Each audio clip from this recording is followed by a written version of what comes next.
오늘 에스겔서 29장 말씀입니다.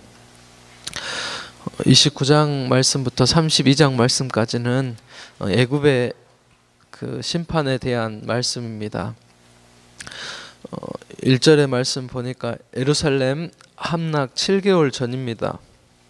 587년에 심판받게 될 애굽에 대한 첫 번째 예언의 말씀을 주시는데 바로를 향해서 예언하라라고 말씀합니다. 3절에 보니까 바로는 너는 강들 가운데 누운 큰 악어라라고 개역개정 성경에 말씀하시죠. 나일강을 중심으로 또 비옥한 토지 그 삼각주를 지키려고 강한 군사력과 영향력을 가진 그런 부강한 나라였습니다. 그리고 큰 권력을 행사하던 바로는 하나님을 대적할 정도로 교만에 빠져 있었습니다. 그리고 스스로 말합니다. 나일강은 내 것이라 내가 만들었다라고 그렇게 말합니다. 하나님께서는 교만한 사람을 인정하지 않습니다. 하나님을 부정하고 또 비방하는 사람들을 우리가 정죄할 필요는 없습니다. 하나님이 심판하시기 때문입니다. 사람은요 끊임없이 자기를 숭배합니다. 자기 중심적으로 살아가요. 자녀들도 남편도 아내도 다 나를 위해서 있을 거라는 그런 생각을 합니다. 착각이죠. 그래서 부부싸움도 일어납니다. 알고 보면은 자기 생각대로 옳은 대로 행해서 일어납니다. 교인들 간의 싸움도 다 자기가 맞다고 또 이렇게 해야 잘 된다는 그런 생각에서 다툼이 일어납니다. 겸손하게 섬기는 자가 되어야 되겠습니다. 내게 주신 모든 것들은 다 하나님의 것입니다. 나에게 잠깐 맡기신 것입니다. 그걸 청직이라고 말합니다. 내가 하나님 것을 내 욕심대로 사용한 것이 무엇인지 한번 돌아보면 좋겠습니다. 그리고 내게 맡겨주신 것들을 감사하고 교만하지 않도록 내 자신을 돌보았으면 좋겠습니다. 4절에 5절의 말씀 보면 강의 고기가 내 비늘에 붙게 하겠다라고 말씀합니다. 애굽을 심판하는데 그 애굽의 영향력 아래에 있는 바로를 신봉하고 맹신하면서 따랐던 그 나라들과 함께 심판하겠다라고 말씀합니다. 모두 강에서 끌어내어서 짐승들과 새들의 먹이가 되겠다라고 말씀합니다. 그때 참 하나님인 줄 너희는 알게 될 것이다 라고 말합니다. 하나님을 대적하는 사람들이 있습니다. 그러한 교만한 자들과 가까이 하지 말라라고 말씀하는 것입니다. 뭔가 힘있어 보이고 또 문제를 해결해 줄 것 같은 사람, 그것을 의지하는 것을 하나님께서 기뻐하시지 않는다라고 말씀하는 것입니다. 그것 때문에 불편한 관계에 엮이고 또 세상과 타협하면서 믿음을 잃을 수 있기 때문입니다.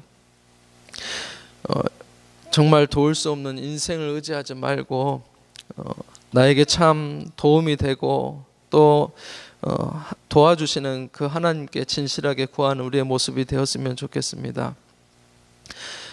그들은 6절에 보니까 갈대 지팡이라고 그렇게 말씀합니다.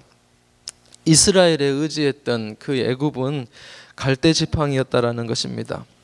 붙잡으면 갈라지고 어깨를 찌고 기대면 부러지면서 허리를 다치게 한다라고 말합니다.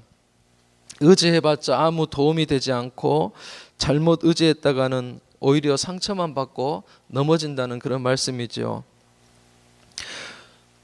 나는 어떤 갈대 지팡이를 의지하고 있습니까? 또 주님보다 더 의지하는 것은 무엇입니까? 그걸 좀 돌아봤으면 좋겠습니다. 우리 주님만이 도움이 되시고 의지할 대상이 되신다는 것입니다. 8절에서 10절의 말씀 보면은 하나님께서 그 애굽의 교만의 근원을 치십니다. 자기 힘 가지고 교만했던 애굽 다시는 자랑하지 못하도록, 자기를 드러내지 못하도록, 뽐내지 못하도록 사막과 황무지로 바꾸어 놓으신다라고 그렇게 말씀합니다. 또 11절에서 16절의 말씀에도 바벨론에게 애굽이 멸망해서 40년 동안 흩어져서 타국 생활을 하게 됩니다. 하나님께서는 그 애굽을 폐허로 내버려 둘 것이고 또 다시는 자랑하거나 뽐내지 못하도록 보잘것없는 나라가 되게 하겠다라고 말씀합니다. 그래서 이 이집트가 망하는 그런 모습을 보고 이스라엘이 하나님을 의지 않고 이집트를 의지하면서 지었던 그 죄를 깨닫게 해주시겠다라고 말씀합니다. 우리가 하나님보다 더 앞세워서 의지하는 것들이 무엇입니까? 물질이 될 수도 있고 자녀가 될 수도 있고 배우자가 될 수도 있습니다. 그런 것들은 우리에게 하나님께서 주신 좋은 사람들입니다. 그것들을 의지하는 것이 아니라 정말 하나님을 의지하는 우리가 되었으면 좋겠습니다. 중고등부 사역을 오랫동안 하다 보니까 중3쯤 되면은 많은 가정들이 문제가 생기더라고요. 돈을 이제 많이 들어가게 되니까 어린 애들 때문에 교육비나 이런 것들이 두 부부가 이제 그 경제 생활을 해요. 근데 하다 보면은 싸움이 많이 나는 것 같아요. 그래서 전에도 사역할 때 보면 이제 중2, 3학년, 고 1학년 되면은 부부들이 이혼을 많이 하더라고요. 그리고 이제 그런 경제적인 것들 때문에 많이 힘들어 해요.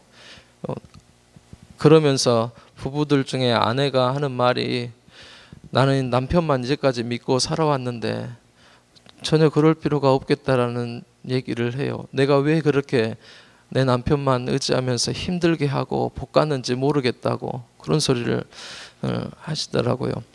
사람은 의지할 대상이 되지 못한다는 거예요. 마음이 변할 수도 있고 생각이 바뀔 수도 있지만 하나님은 그렇지 않으시죠. 한결같습니다. 정말 의지할 대상을 우리는 바로 세웠으면 좋겠습니다. 17절에서 20절 말씀에 보면은 느부갓네살 왕의 애굽 종복이라는 두 번째 예언의 말씀을 주십니다. 27째 첫째 달 초하루라고 그러죠. 여기는 이제 571년의 4월 26일에 두 번째 예언을 선포합니다. 그 내용을 보니까는 바벨론의 느부갓네살 왕이 두로를 이렇게 쳐요. 그런데 그 너무 전투가 치열하고 그 기간이 오래되어서 머리가 깨지고 어깨가 부스러지도록 그렇게 힘들게 공격하고도 아무것도 얻지 못했다라고 말합니다. 보니까는 18절에 보니까 두로가 함락되기 전에 두로 사람들이 모든 그런 보물을 빼돌렸기 때문입니다. 그런데 하나님께서 그 바벨론에게 그에 대한 보상으로 애굽을 넘겨주셨겠다라고 그렇게 말씀하시는 것입니다. 바벨론을 심판의 도구로 하나님께서 지금 쓰시고 계신다는 것입니다. 20절의 말씀 보니까 개역개정에는 그들의 수고는 나를 위하여 함인즉이라고 말합니다. 하나님께서 보수하시고 보상하겠다는 그런 말씀입니다. 사람에게 일을 맡길 때는 무보수로 하지 않아요. 뭔가 수고의 대가를 지불합니다. 하나님을 위해서 수고할 때 하나님은 반드시 보수하시고 상급을 주신다는 그런 말씀입니다. 내가 수고하는 것, 누구를 위해서 수고하는지, 또 무엇을 위해서 열심을 내고 사는지 우리의 수고하는 모습들을 돌아보았으면 좋겠습니다. 정말 내가 수고하는 것이 하나님을 위한 것인지 내 욕심을 위한 일인지 생각해 보았으면 좋겠어요. 잘못하면 어때요? 그 수고가 헛것이 됩니다. 헛사는 그런 인생이 된다는 것입니다. 주님께 내가 봉사하고 헌신하는 것 반드시 하나님께서 보수하시고 또 상급이 있음을 기억하고 열심히 주를 위해서 헌신하는 우리의 모습이 되었으면 좋겠습니다. 21절의 말씀 보면 한 뿔이 나게 하신다라고 말씀하십니다. 이 뿔이라는 것은 힘과 번영을 상징합니다. 이것은 또한 장차 오실 메시아에 대한 그런 예언이기도 합니다. 내 입을 열어서 그들에게 말하게 할 것이다 라고 말씀합니다. 이스라엘이 지금은 강대국 틈에서 이렇게 고통을 당하고 있으나 이제부터는 이스라엘 향해서도 회복에 대한 말씀을 주시겠다라고 말씀합니다. 그때 내가 여호와인 줄 그들이 알리라라고 소망의 말씀을 주시는 것입니다. 오늘 29장부터 32장의 말씀은 애굽에 관한 심판의 그런 말씀을 주십니다. 지금도 이스라엘을 위로하고 계시는 거죠. 이스라엘을 괴롭혔던 또 그들을 이렇게 종살이 시키면서 힘들게 했던 그 애굽을 하나님께서 심판하시면서 이스라엘을 격려하고 위로하는 그런 말씀입니다. 또 하나님께서 그것을 통하여서 애굽만 심판하시는 것이 아니라 이제부터는 이스라엘에게도 예언하시고 그들에게 위로의 말씀을 주시겠다는 그런 소망의 말씀입니다. 내게 있는 주어진 것들, 가정이나 사업장이나 일터나 자녀들이나 다 하나님께서 주신 것이고 저희에게 청지기로 맡기신 것이라는 사실을 꼭 기억했으면 좋겠습니다. 그리고 내가 그 안에서 정말 겸손하게 주를 섬기는 그런 믿음들이 신앙들이 되었으면 좋겠습니다. 하나님은 반드시 보수하시고 상급을 주신다는 것, 또 내가 이 땅에서 주를 위해서 헌신하고 수고한 것은 헛된 것이 없다는 사실을 우리가 알고 겸손하게 주를 위해서 살아가는 우리 모습이 되었으면 좋겠습니다. 기도하시겠습니다.